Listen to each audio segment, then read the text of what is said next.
आणि आता बातम्या पाहूयात सविस्तर। शिंदे फडणवीस युतीमध्ये महायुतीही होणार का आणि त्यात मनसेची एंट्री होणार का? एवढंच नाही तर महायुतीच्या दिशेने आता इंजिनाची वाटचाल सुरू आहे का? सत्ताधाऱ्यांना मनसेची साथ मिळणार का? आणि या सगळ्याची औपचारिक घोषणा डिसेंबरमध्ये होणार का याची उत्सुकता सध्या महाराष्ट्राच्या राजकीय वर्तुळात सगळ्यांनाच लागले।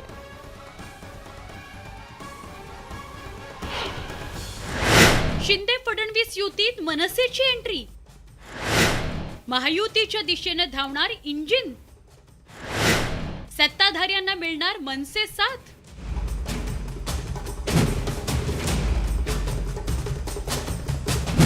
राज्यातील शिंदे फडणवीस सरकारला लवकरच मनसेच्या इंजिनाचं बळ मिळणार असल्याची चर्चा राजकीय वर्तुळात सुरू झाली आहे। गेल्या काही दिवसात सत्ताधारी आणि मनसे अध्यक्ष राज ठाकरेंच्या भेटीगाठी वाढल्याचं पाहायला मिळत आहे।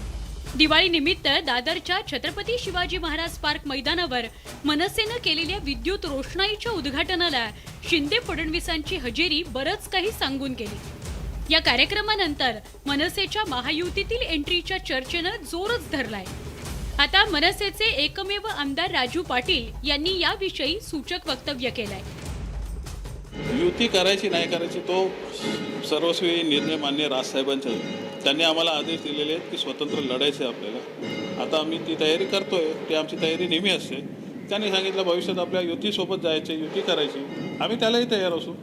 एक निश्चित की इथे आमची मनं जुळलेली आहेत, बाकी वरून तारा जुळल्या की सगळं जुळून येईल। एकीकडे राजू पाटील यांनी महायुतीचे संकेत दिलेत, तर दुसरीकडे श्रीकांत शिंदे यांनी मंगळवारी राज ठाकरेंच्या निवासस्थानी जाऊन त्यांची भेट घेतली। ही दिवाळीनिमित्त सदिच्छा भेट असल्याचं बोललं जात असलं तरी पडद्यामागे राजकीय हालचाली सुरू असल्याची राजकीय वर्तुळात चर्चा आहे। दरम्यान सत्ताधाऱ्यांनी याविषयी सावध पवित्रा घेतलाय। दिवाळीमध्ये आम्ही गेलो होतो, राजसाहेबांनी मला आणि उपमुख्यमंत्री महोदयांना बोलवलं होतं। दिवाळीचा सण एक आनंदामध्ये यावर्षी राज्यामध्ये साजरा होताना आपण पाहिलेला आहे। ते एक कुठलीही राजकीय त्यामध्ये चर्चा नव्हती, एक आपले सण उत्सव एवढी चर्चा होती। भाजप बाळासाहेबांची शिवसेना या युतीत मनसेच्या प्रवेशावर शिवसेनेनं जोरदार टीका केली आहे। मन जुळू दे, शरीर जुळू दे, नाही तर अजून काय जुळू दे, तुमच्या पक्षांची जुळली असेल, नागरिकांबरोबरची नाळ मात्र आमची जुळलेली आहे, पक्की आहे। अलीकडच्या काळात सत्ताधाऱ्यांशी मनसेची जवळीक वाढल्याचं पाहायला मिळत आहे। अंधेरी पोटनिवडणूक बिनविरोध करण्यासाठी राज ठाकरेंनी उपमुख्यमंत्री देवेंद्र फडणवीसांना पत्र लिहून गळ घातली होती। त्यानंतर भाजपनं निवडणुकीतून माघार घेतली। तसंच अतिवृष्टीग्रस्त शेतकऱ्यांना आर्थिक मदत करण्याचं आवाहन राज ठाकरेंनी राज्य सरकारला केलं होतं। राज ठाकरेंच्या या पत्राची शिंदे फडणवीस सरकारनं दखल घेतली होती। खरं तर राज्यातील सत्तांतरापासूनच मनसे सत्ताधाऱ्यांसोबत असल्याचं पाहायला मिळत आहे। सरकारच्या विश्वासदर्शक ठरावावेळी मनसेचे आमदार राजू पाटील यांनी शिंदे सरकारच्या बाजूनं मतदान केलं होतं। त्यानंतर मनसेनं अलिप्त भूमिका घेतली होती, पण आता मनसेचं इंजिन महायुतीच्या ट्रॅकवर असल्याची चर्चा सुरू झाली आहे।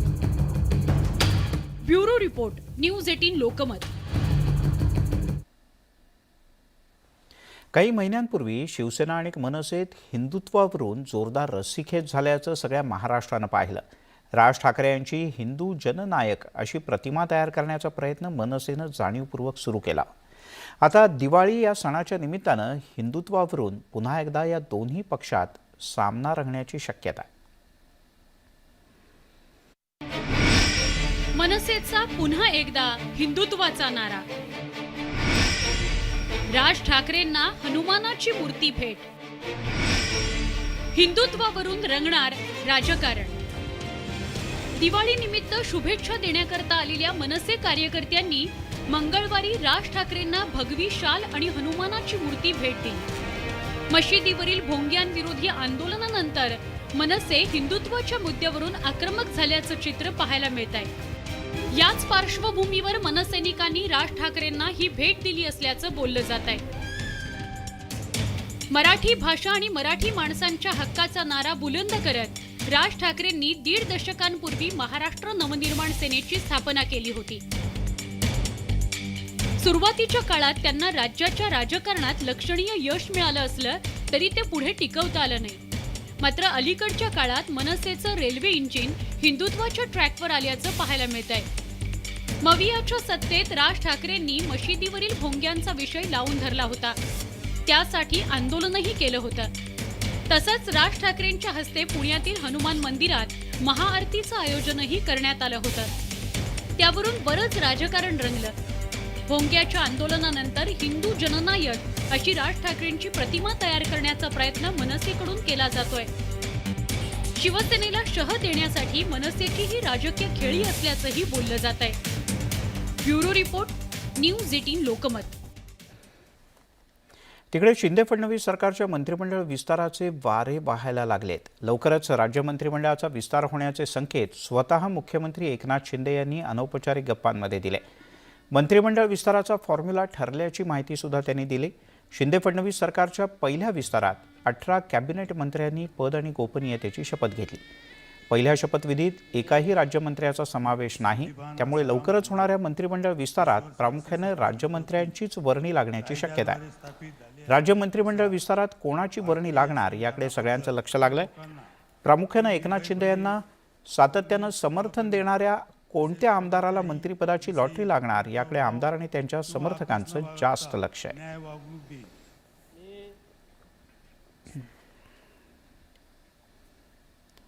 बाळासाहेबांची शिवसेना या पक्षातले सर्व नेते लवकरच अयोध्येला जाणार असल्याची महत्त्वपूर्ण माहिती मुख्यमंत्री एकनाथ शिंदे यांनी दिली.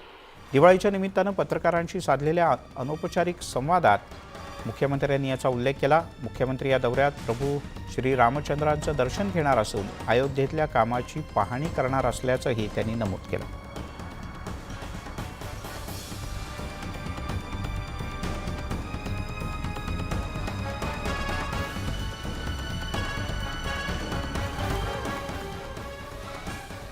गडचिरोलीचे पालकमंत्री म्हणून जबाबदारी सांभाळल्यानंतर आता मुख्यमंत्री झालेले एकनाथ शिंदे पुन्हा एकदा गडचिरोलीत दाखल झाले. छत्तीसगडच्या बॉर्डरवरच्या जंगलामध्ये येऊन त्यांनी सुरक्षा व्यवस्थेची पाहणी केली. तसंच आउटपोस्टचं एका उद्घाटनही केलं. यावेळेला त्यांनी नक्षलवादी भागात तैनात जवानांशी संवाद साधला आणि त्यांच्यासोबत दिवाळी फराळही घेतला. एक प्रकारे या सगळ्या जवानांचं मनोबल वाढवण्याचा त्यांनी प्रयत्न केला. केवळ जवानांसोबतच मुख्यमंत्र्यांनी वेळ घालवला नाही तर त्यांनी परिसरातल्या आदिवासी बांधवांशी सुद्धा संवाद साधला. रेशनचं वाटप केलं आणि उपस्थितांशी गप्पाही मारल्या.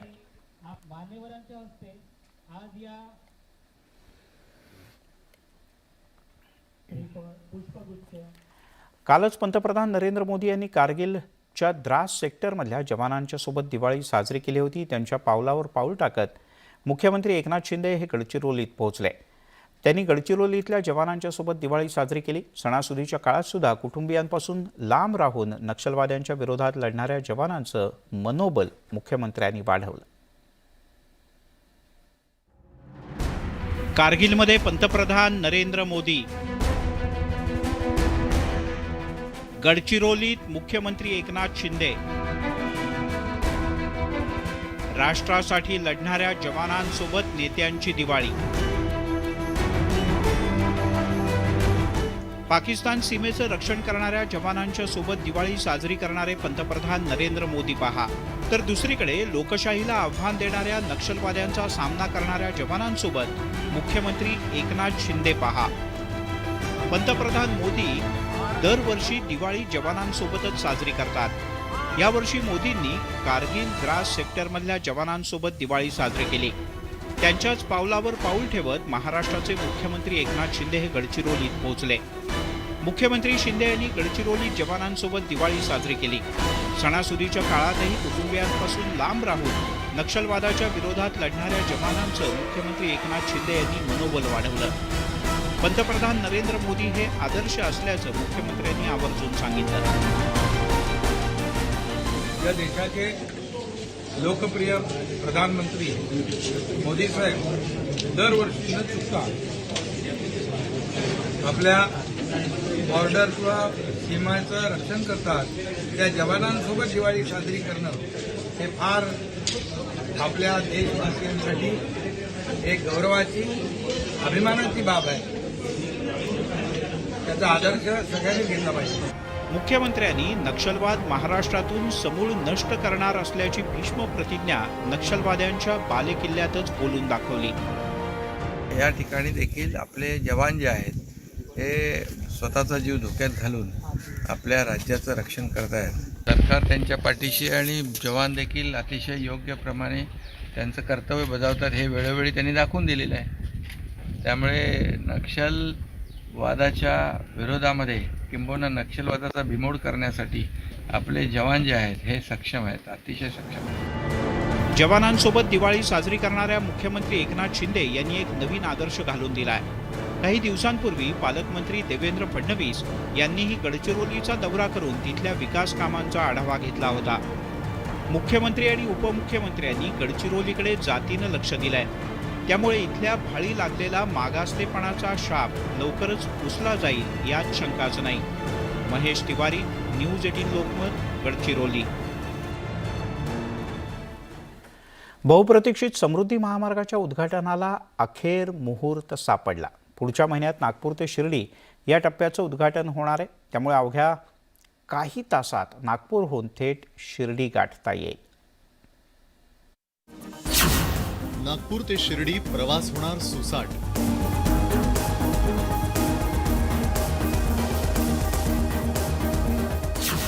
समृद्धी महामार्ग लवकरच होणार खुला.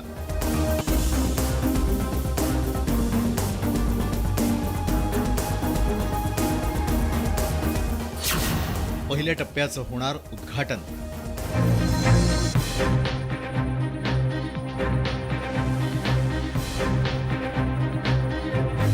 उपमुख्यमंत्री देवेंद्र फडणवीस यांचा ड्रीम प्रोजेक्ट म्हणून ओळखल्या जाणाऱ्या समृद्धी महामार्गाच्या पहिल्या टप्प्याचं उद्घाटन पुढच्या महिन्यात होऊ घातलंय. नागपूर ते शिर्डी या 520 किलोमीटरच्या महामार्गाचं काम पूर्ण झालंय. त्यामुळेच पुढच्या महिन्यापासून नागपूर ते शिर्डी हा प्रवास सुसाट होणार आहे.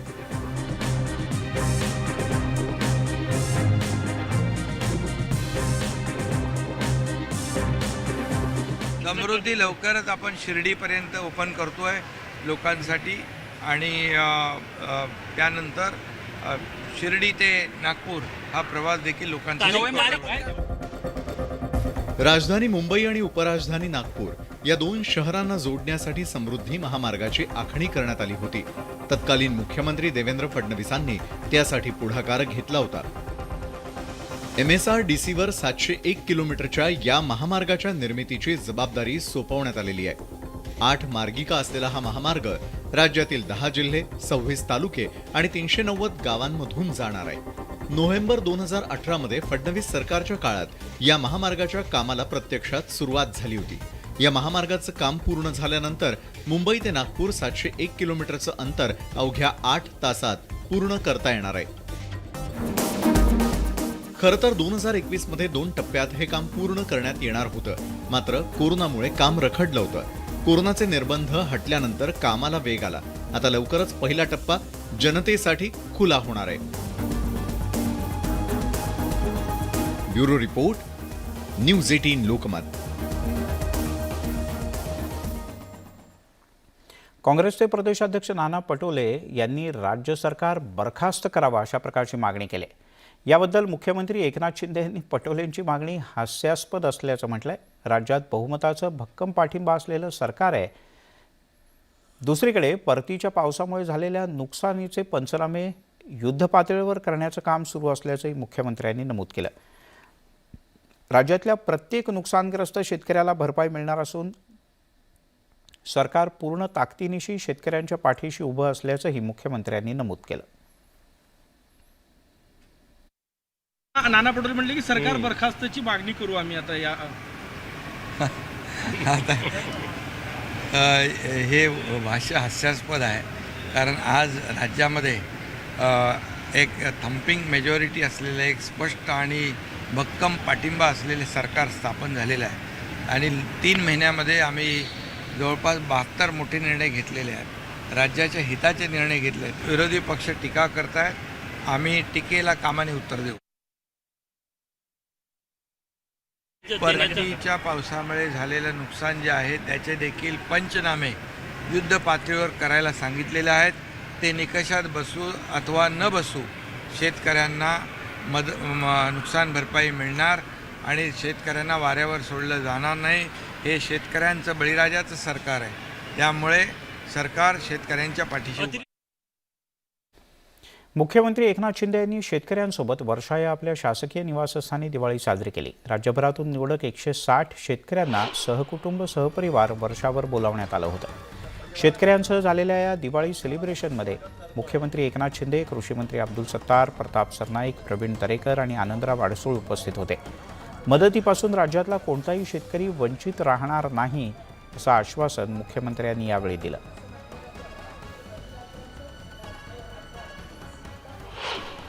जवळपास 6,90,000 शेतकऱ्यांच्या खात्यामध्ये 2,500 कोटी ट्रान्सफर झाले. आता बाकी लोकांच्या पण होतील सगळ्यांच्या. आणि नुकसान भरपाई जी झालेली आहे त्याची देखील युद्ध पातळीवर त्याचे आत्ता झालेलं नुकसान तेही आपण भरपाई. बरोबर आहे असीमजी, डवलेजी? हा, ऑक्टोबर मध्ये पण 7.5 लाख शेतकऱ्यांचा आकडा आलाय. 7.5 लाख हेक्टर. तोही अंतिम नाही ना, पण आपण ठरवलंय की द्यायचं त्यांना सगळ्यांना, कुणालाही वंचित ठेवायचं नाही. ही दिवाळी जी आहे तुम्हालाही माहित आहे, दिवाळी आपली सगळेच गेले 2 वर्ष नव्हती, पण यावर्षी सगळे खुश झाले. गणपती उत्सव झाला, नवरात्रोत्सव झाला. शेवटी विकास जो आपण हा सर्वांगीण विकास तर आपल्याला करायचा आहे राज्याचा. हे करत असताना माणसाचं हे पण शांत पाहिजे ना, जरा मन प्रसन्न पाहिजे.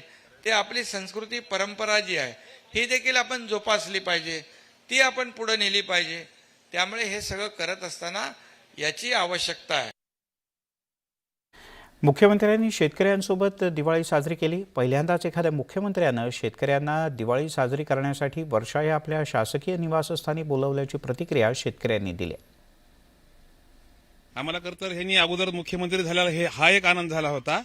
आता परत आम्हाला दिवाळी त्यांनी शेतकऱ्यासोबत केली, ह्याचा तर खूप मोठा आनंद झाला. आतापर्यंत मुख्यमंत्री भरपूर झाले महाराष्ट्रामध्ये, पण शेतकऱ्याला कोणी बोलवलं नाही. आमच्या शेतकऱ्याच्या पाठीवर त्यांनी थाप दिले, आमचा सत्कार केला, सन्मान केला, आम्हाला भोजन दिलं. यामुळे आम्हाला खूपच आनंद झालेला आहे. खरं तर असं सरकार आतापर्यंत शेतकऱ्याचा कैवारी आम्हाला आणखी बघण्यात आलं नाही. आणि आता एक महत्त्वाची बातमी. राज्यातल्या 2 मोठ्या देवस्थानांच्या संदर्भात मध्य प्रदेशच्या धर्तीवरती म्हणजे मध्य प्रदेशच्या उज्जैन इथल्या महाकाल कॉरिडॉरच्या धर्तीवरती महाराष्ट्रातल्या 2 मंदिरांचा विकास होणार आहे. पंढरपूरमधलं विठ्ठल रुक्मिणी मंदिर आणि मुंबईतील मुंबादेवी मंदिर परिसराचा कायापालट करणार असल्याचं सरकारनं ठरवलं आहे. उपमुख्यमंत्री देवेंद्र फडणवीस यांनी न्यूज 18 लोकमतला ही माहिती दिली. देशातील विविध मंदिरं आणि घाटांचा कायापालट होत असताना महाराष्ट्रातल्या काही मंदिरांचं रुपडं सुद्धा आता पालटणार आहे.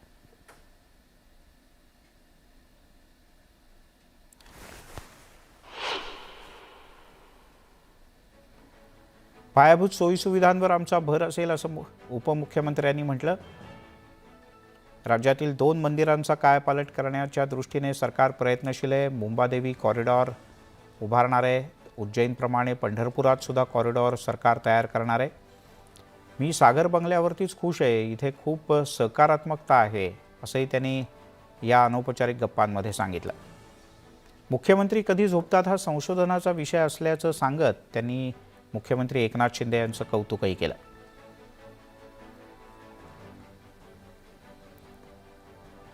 सध्या राजकारणात कटुता वाढली आहे हा मुद्दा मात्र त्यांनी आवर्जून नमूद केला.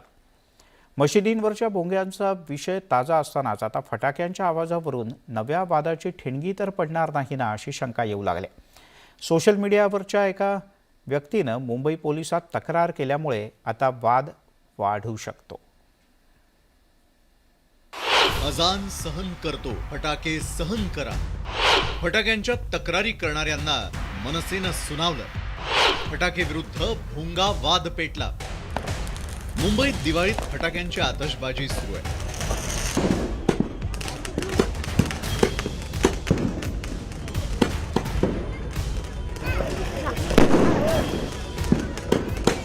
दिवाळीच्या या उत्साहाला आता राजकीय वादाची किनार लाभली आहे.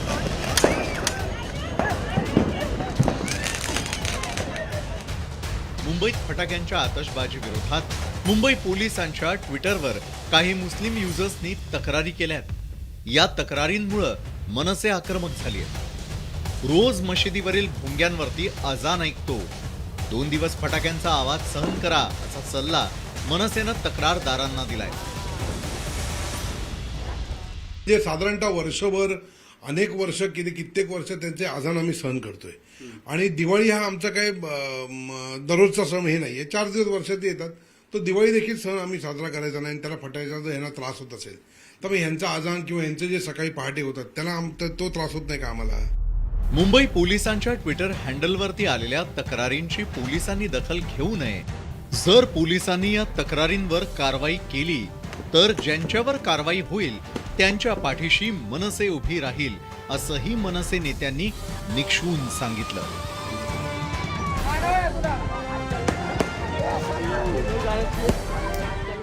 नाही, मला माझं मुंबई पोलिसांना नम्र विनंती की अशा या कंप्लेंटला एंटरटेन करू नका.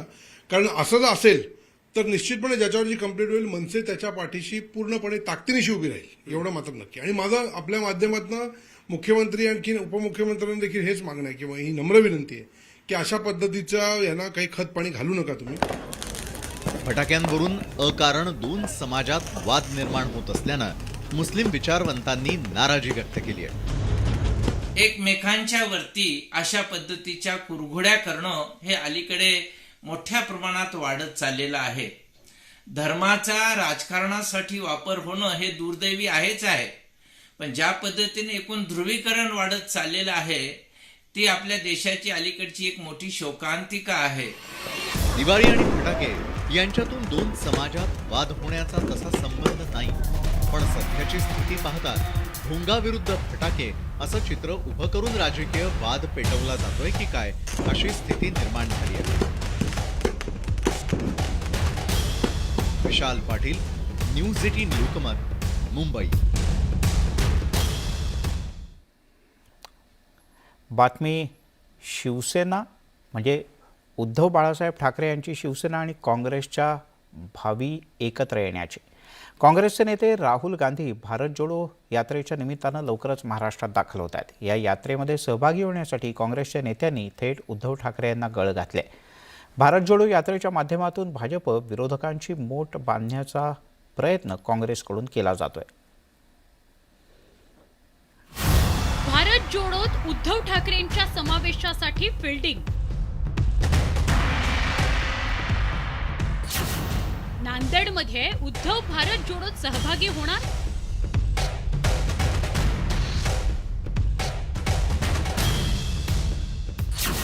उद्धव ठाकरेंसाठी काँग्रेसचे देव पाण्यात.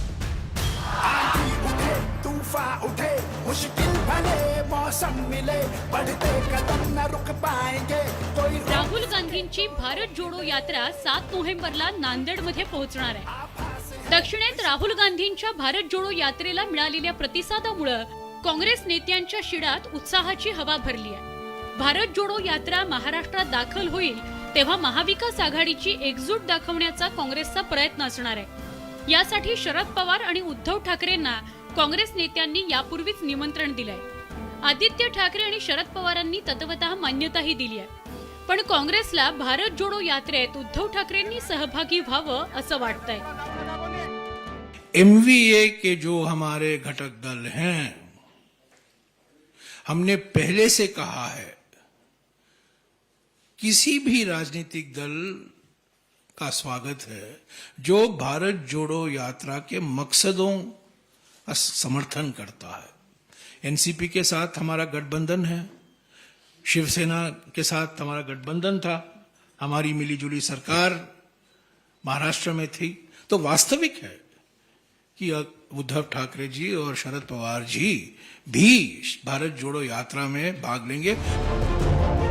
उद्धव ठाकरेंच्या भारत जोडो यात्रेतल्या समावेशावर भाजप आणि बाळासाहेबांच्या शिवसेनेच्या नेत्यांनी टीका केली आहे. ज्यांना शेतकऱ्याची पडली नाही, राज्यातल्या जनतेची पडली नाही अशी मंडळी कुणाला सामावून घेणार, कुणाला बरोबर घेणार हे वक्तव्य करत असतील. आम्ही ते बघायला सुद्धा आम्हाला तिकडे वेळ नाही. त्यामुळे कोण काय बोललं हे जर आम्ही ऐकलंच नाही. आम्हाला शेतकऱ्याचं हित पहिलं आहे, राज्यातल्या जनतेचं हित पहिलं आहे. आम्ही त्याला प्राधान्य देऊन काम करतो. उद्धव ठाकरेंवर हिंदुत्व सोडल्याचा आरोप भाजपनं केलाय. त्यात राहुल गांधींसोबत यात्रेत सहभागी झाल्यास त्याचा राज्यात वेगळा संदेश जाऊ नये याचीही उद्धव ठाकरेंना काळजी घ्यावी लागेल. मुश्किल भले मौसम मिले बढ़ते कदम न रुक पाएंगे कोई रोक सके तो रोक ले. नवी दिल्लीहून प्रशांत लीला रामदाससह ब्युरो रिपोर्ट, न्यूज 18 लोकमत. चली चली चली चली भारत जोडो यात्रा चली. गेल्या विधानसभा निवडणुकीत कोल्हापूर जिल्ह्यात भाजपला भोपळाही फोडता आला नव्हता. पण आता सत्तांतराच्या नंतर भाजपनं कोल्हापूरवर विशेष लक्ष केंद्रित केलंय. बाळासाहेबांची शिवसेनाच्या मदतीनं जिल्ह्यात पाळंमुळं घट्ट करण्याचा भाजपचा प्रयत्न आहे. भाजपचं मिशन कोल्हापूर. राजकीय ताकद वाढणार, शिंदेंच्या पक्षाची मिळणार साथ. कोल्हापूर जिल्ह्यात आपली राजकीय शक्ती वाढवण्यासाठी भाजपनं कंबर कसली आहे. त्यासाठी शिंदे यांच्या बाळासाहेबांच्या शिवसेना पक्षाची मदत भाजपला घ्यावी लागणार आहे आणि त्यासाठी आता दोन्ही पक्षांकडून जिल्हा पातळीवर समन्वय निर्माण करण्याचा प्रयत्न केला जातोय. मंगळवारी कोल्हापूरमध्ये उच्च आणि तंत्र शिक्षण मंत्री चंद्रकांत पाटील आणि शालेय शिक्षण मंत्री दीपक केसरकर यांच्यात एक बैठक पार पडली. पालकमंत्री म्हणून माझा रोल हा कोऑर्डिनेशनचा आहे आणि हे कोऑर्डिनेशन करत असताना आमच्या दोन्ही पक्षाचे सदस्य आहेत आणि त्याच्याबरोबर आम्हाला पाठिंबा देणाऱ्या पक्षांचे सदस्य त्याच्यामध्ये आहेत. सत्ताधारी पक्षाचं कोऑर्डिनेशन हे सगळ्यात महत्त्वाचं असतं, ते आज झालेलं आहे. दीपक केसरकरांकडे कोल्हापूर जिल्ह्याच्या पालकमंत्री पदाची जबाबदारी आहे. जिल्हा पातळीवरील अनेक निर्णय पालकमंत्र्यांच्या हाती असतात. त्यामुळेच चंद्रकांत पाटील आणि केसरकर हे दोन्ही नेते बैठकीला उपस्थित होते. कोल्हापूर जिल्ह्यातील राजकीय परिस्थिती पाहता भाजपच्या तुलनेत शिंदेंच्या पक्षाची ताकद अधिक आहे. शिंदेंच्या पक्षाकडे 2 खासदार आणि 1 आमदार आहे, तर जिल्ह्यात भाजपचा एकमेव राज्यसभा खासदार असून विनय कोरे आणि प्रकाश आवाडे यांचा भाजपला पाठिंबा आहे. या उलट कोल्हापुरात काँग्रेसचे 6 तर राष्ट्रवादीचे 2 आमदार आहेत. हे राजकीय बलाबल पाहता जिल्ह्यात भाजपकडून सत्तेच्या माध्यमातून आपली राजकीय ताकद वाढवण्याचा प्रयत्न केला जाण्याची शक्यता नाकारता येत नाही. कोल्हापूर जिल्ह्यावर दोन्ही काँग्रेसचं वर्चस्व पाहायला मिळत आहे. आता शिवसेनेतील फुटीनंतर उद्धव ठाकरेंच्या पक्षाकडे एकही आमदार खासदार उरला नाही. मात्र पक्ष संघटनेतील पदाधिकाऱ्यांनी ठाकरेंची साथ सोडली नाही.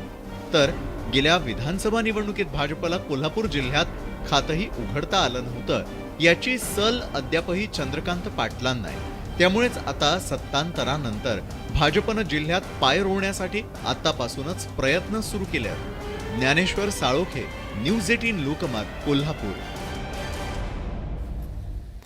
राज्यातील 20पेक्षा कमी विद्यार्थी संख्या असलेल्या शाळा लवकरच बंद होणार अशी चर्चा गेल्या काही दिवसांपासून सगळीकडे सुरू आहे. शिक्षण विभागानं याबद्दल अहवाल देखील मागवला असल्याची चर्चा आहे.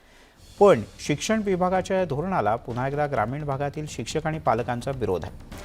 राज्यातील 20 किंवा त्यापेक्षा कमी विद्यार्थी संख्या असलेल्या शाळा बंद करण्याचा शासनानं कोणताही निर्णय घेतलेला नाही, असं शिक्षण मंत्री दीपक केसरकर यांनी आज स्पष्ट केलं. ज्यावेळेला आम्हाला महाराष्ट्रामध्ये भरती करायची असते त्यावेळेला अनेक क्वेरीज या फायनान्स डिपार्टमेंटकडून आलेल्या असतात. अशी क्वेरी जर डिपार्टमेंटने खाली पाठवली चौकशी करण्यासाठी तर त्याचा अर्थ निर्णय झाला असा बिलकुल होत नाही.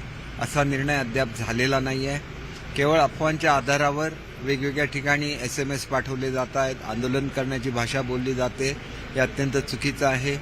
निर्णय घेण्याचे अधिकार हे पूर्णपणे शासनाचे असतात, परंतु निर्णय झालाच नाही तर मग अशा प्रकार करणं हे चुकीचं आहे असं मला स्वतः वाटतं. आता एक इशारा दिलेला आहे, परंतु मी स्वतः होम डिपार्टमेंटमध्ये काम केलेलं आहे, राज्यमंत्री गृह खात्याचा म्हणून. मला कल्पना आहे की कोणी असे SMS करतं त्यांचा मूळ सोर्स आम्ही शोधून काढू शकतो आणि त्यांच्यावर आम्ही कारवाई सुद्धा करू शकतो. पण शिक्षण क्षेत्र हे एक पवित्र क्षेत्र आहे, त्याच्यामुळे असं करण्याची पाळी येता कामा नये म्हणून अफवा कोणी पसरू नये अशी नम्र विनंती आहे. उल्हासनगरमधील एका हुल्लडबाज मुलाला आता पोलीस शोधतायत. कारण या हुल्लडबाज मुलानं थेट नागरिकांच्या घरात फटाके जाणीवपूर्वक सोडल्याचा व्हिडिओ सध्या सोशल मीडियात व्हायरल झाला आहे. घरामध्ये फटाके सोडून दहशत माजवण्याचा प्रयत्न या हुल्लडबाजाकडून केला जात होता. पोलिसांनी या प्रकरणात गुन्हा दाखल केलाय. या मुलाचा शोध घेत पोलीस त्याच्या घरापर्यंत पोहोचले, पण तो घरी नव्हता. तो मुलगा फरार झाल्याचं कळतं. पोलीस सध्या त्याचा कसून शोध घेत आहेत.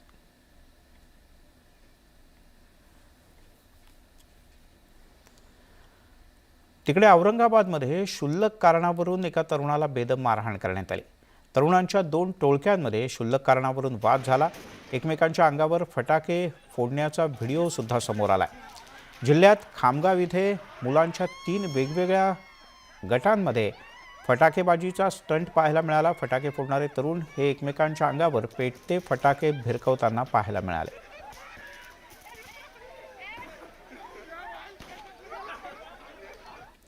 औरंगाबादमधून एक महत्त्वाची बातमी. शहरातल्या मुकुंदवाडी परिसरात एका टोळक्याकडून एका तरुणाला बेदम मारहाण करण्यात आली. हा सगळा प्रकार CCTVत कैद झालाय. जबर मारहाण झालेला तरुण सध्या रुग्णालयात उपचार घेतोय. फटाके फोडण्याच्या वादातून या टोळक्याचा या तरुणाशी मोठा वाद झाला आणि नंतर या टोळक्यानं या तरुणाला लाथाबुक्क्यांनी बेदम मारहाण केली. पोलिसांनी या व्हिडिओच्या आधारे मारहाण करणाऱ्यांपैकी 7 जणांना ताब्यात घेतलं असून इतर आरोपींचा शोध सुरू आहे.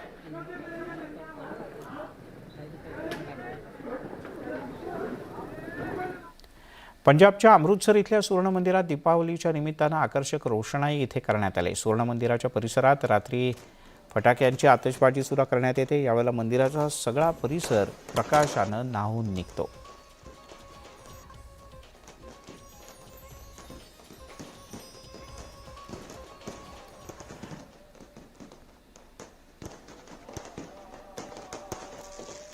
जगभरात दीपावलीचा उत्साह सध्या पाहायला मिळतो. अशातच अमेरिकेच्या व्हाईट हाऊसमध्ये सुद्धा मोठ्या जल्लोषात दिवाळी साजरी करण्यात आली. यावेळेला राष्ट्राध्यक्ष जो बायडन, उपराष्ट्राध्यक्ष कमला हॅरिस हे सुद्धा या खास कार्यक्रमात सहभागी झाले होते. बायडन यांनी सगळ्यांना दीपावलीच्या शुभेच्छा दिल्या. अंधारातून प्रकाशाकडे नेण्याचं प्रतीक असलेला हा सण असल्याचं कमला हॅरिस यांनी सांगितलं. जगभरात 1 अब्जापेक्षा अधिक नागरिक दीपावली साजरी करतात. त्यांच्या आनंदात आपणही सहभागी होऊयात. वाईटावर चांगल्या गोष्टीनं, अज्ञानावर ज्ञानानं आणि अंधारावर प्रकाशानं मात करूयात असं त्यांनी सांगतानाच आपल्या लहानपणीच्या भारतातल्या काही खास आठवणीही त्यांनी सांगितल्या.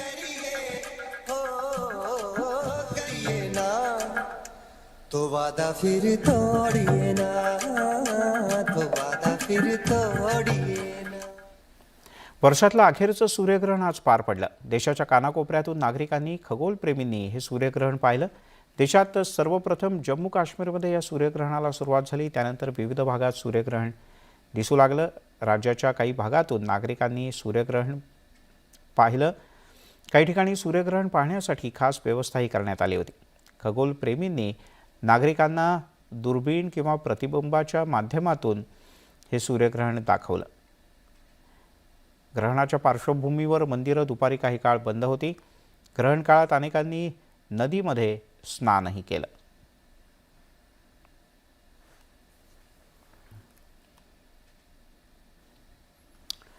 भारतीय वंशाचे ऋषी सुनक हे आज ब्रिटनचे नवे पंतप्रधान म्हणून त्यांनी शपथ घेतली. किंग चार्ल्स तिसरे यांनी अधिकृतपणे त्याची घोषणा केली. लिज ट्रस यांच्या राजीनाम्यानंतर किंग चार्ल्स यांनी सरकार स्थापनेसाठी हुजूर पक्षाचे नेते ऋषी सुनक यांना बकिंगहॅम पॅलेसमध्ये आमंत्रित केलं. ऋषी सुनक हे ब्रिटनचे 57वे पंतप्रधान आहेत. या वर्षभरातले ते 3रे पंतप्रधान आहेत. तसंच 10 डाउनिंग स्ट्रीटवर गेल्या 2 दशकातील सगळ्यात तरुण पंतप्रधान म्हणूनही त्यांच्या नावाचा कायमच उल्लेख होईल. ग्रेट ब्रिटनचे ते पहिले आशियाई पंतप्रधान असणार आहेत.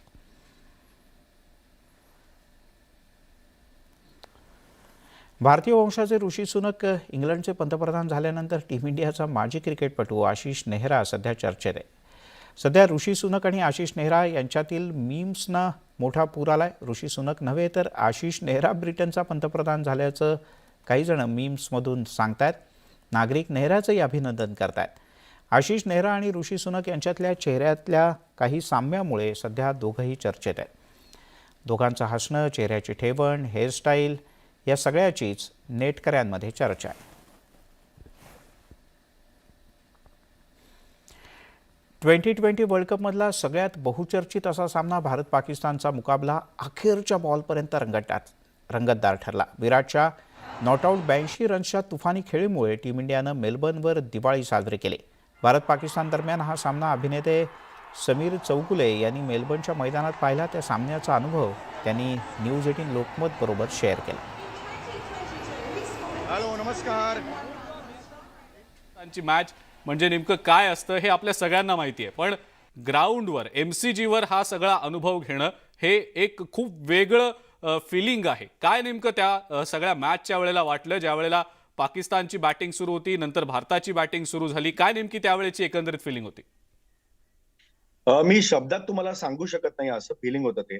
आणि माझ्यासाठी खास ही मॅच यासाठी होती कारण मी क्रिकेटचा खूप मोठा फॅन आहे, पण काही कारणास्तव मी गेले 50 वर्षात माझ्या आयुष्यात क्रिकेटची मॅचेस बघितलेली नव्हती याला स्टेडियमला जाऊन. म्हणजे मी रणजी सुद्धा साधी बघितलेली नव्हती. पण आज खरं तर मला अचानक तिकीट्स मिळाली. मी सिडनीला जाणार होतो इथून मेलबर्नवरून, पण ते माझं कॅन्सल झालं. आणि सुरुवातीपासून मी तुम्हाला शब्दात नाही सांगू शकत, 90,000 लोक होती, ब्ल्यू वेव्ह होती अख्ख्या स्टेडियम मध्ये. जवळजवळ त्यातले 70 ते 75,000 फक्त भारतीय होते, बाकीचे पाकिस्तानी होते. माझ्या आजूबाजूला सुद्धा पाकिस्तानी होते. आणि सुरुवातच झाली त्या जेव्हा आपलं राष्ट्रगीत म्हटलं गेलं, 90,000 लोक, जेव्हा तो आवाज घुमतो राष्ट्रगीताचा, अक्षरशः अंगावर काटा आला माझ्या. आणि त्यानंतर मॅच अख्ख्या जगाने बघितली काय झाली ते. पण तिकडे मॅच बघणं हा वेगळाच अनुभव होता, विलक्षण अनुभव होता. आणि मी एखाद्या फॅन प्रमाणे, म्हणजे एखाद्या लहान मुलाला जत्रेत सोडल्यावर तो कसा हरखून जातो, तसं माझं झालेलं होतं लिटरली. मी तो सगळा अनुभव देखील घेतलात. पण तुम्ही मगाशी जेव्हा सांगितलं की लाखभर प्रेक्षक होते, भारताचा ज्या वेळेला जयघोष होता, राष्ट्रगीत ज्या वेळेला वाजवलं जातं, त्या ज्या भावना असतात त्या खूप वेगळ्या असतात. आणि आपल्या देशात अशा प्रकारे ज्या वेळेला आपण राष्ट्रगीत ऐकतो, आपले फॅन्स क्रिकेटर्सना चीअर करत असतात, ते एक वेगळं फिलिंग तर असतंच. पण परदेशी ऑस्ट्रेलियासारख्या देशामध्ये ज्या वेळेला हे असं फिलिंग अनुभवायला मिळतं, ते आणखीन काहीतरी वेगळं असतं. आणि विराटच्या इनिंग बद्दल नेमकं काय आयसिंग ऑन द केक होतं ते असं वाटतं? विराटला आपण काय ना पटकन सगळ्यांना राईट ऑफ करून टाकतो, जे आजपर्यंत आपण केलेलं आहे. ठीक आहे, विराट संपला, याला बसवा, हे आपण सहज म्हणून जातो. या सगळ्या म्हणणाऱ्यांना विराटनी एका त्याच्या खेळीतून उत्तर दिलेलं आहे. काय अगदी खरं. यासोबतच दिवसभराच्या बातम्यांमध्ये इथेच थांबूयात. पाहत रहा न्यूज 18 लोकमत.